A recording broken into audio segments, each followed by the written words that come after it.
Good evening to all of you. Today we will discuss about abortion. Abortion क्या होता है, आइए आज हम लोग जानते हैं। तो एबॉर्शन जो होता है वो 28 वीक से पहले ही, यदि फीटस जो होता है वो उसकी लायबिलिटी का एंड हो जाता है या 28 वीक से पहले ही वो यूट्रस में ही रुक जाता है या यूट्रस के बाहर भी हो जाता है, तो उसे एबॉर्शन कहते हैं। एबॉर्शन क्यों होता है? ये दो वजह से होता है, एक माँ की वजह से भी होता है और एक बेबी की वजह से भी होता है। हम लोग पहले भी जान चुके हैं। आज हम लोग जानेंगे कि एबॉर्शन के कितने टाइप होते हैं। एबॉर्शन के कई टाइप होते हैं, जैसे कि फॉर एग्ज़ाम्पल स्पॉन्टेनियस एबॉर्शन। तो स्पॉन्टेनियस एबॉर्शन किसे कहते हैं?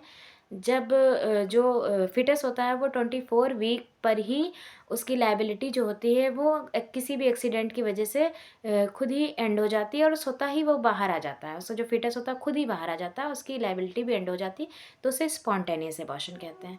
देन हम लोग आते हैं मिस्ड एबॉर्शन पे। मिस्ड एबॉर्शन में क्या होता है, जिसमें 8 वीक से पहले ही जो फिटस होता है वो उसकी लायबिलिटी का एंड हो जाता है और यूट्रस में ही रुक जाता है, तो उसे मिस्ड एबॉर्शन कहते हैं।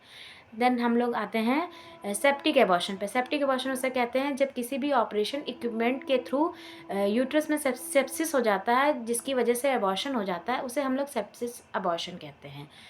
फिर हम लोग आते हैं इनकम्प्लीट एबॉर्शन में। इनकम्प्लीट एबॉर्शन उसमें उसे बोलते हैं जब आधे फीटस जो होता है, मतलब कि प्लेसेंटा वगैरह कुछ चीज़ें जो होती हैं वो यूट्रस के अंदर ही रह जाती हैं और कुछ चीज़ें यूट्रस के बाहर आ जाती हैं, उसे इनकम्प्लीट एबॉर्शन कहते हैं। और कंप्लीट एबॉर्शन उसे बोलते हैं जब पूरा प्लेसेंटा सहित सब कुछ बाहर आ जाता है, तो उसे कंप्लीट एबॉर्शन बोलते हैं। फिर हम लोग आते हैं इनविटेबल एबॉर्शन। इनविटेबल एबॉर्शन में क्या होता है, इसमें बहुत ही ज़्यादा ब्लीडिंग होती है और इसमें वापस से ये लायबिलिटी में लाना बहुत ही मुश्किल होता है, उसको इनविटेबल एबॉर्शन बोलते हैं। देन हम लोग आते हैं थंडेड एबॉर्शन। थंडेड एबॉर्शन में क्या होता है, इसमें वापस से ऑपरेशन के थ्रू, मतलब ऑपरेशन इक्विपमेंट के थ्रू वापस से उसे लायबिलिटी स्टेज में लाया जा सकता है। Thank you so much. Thank you for watching this video.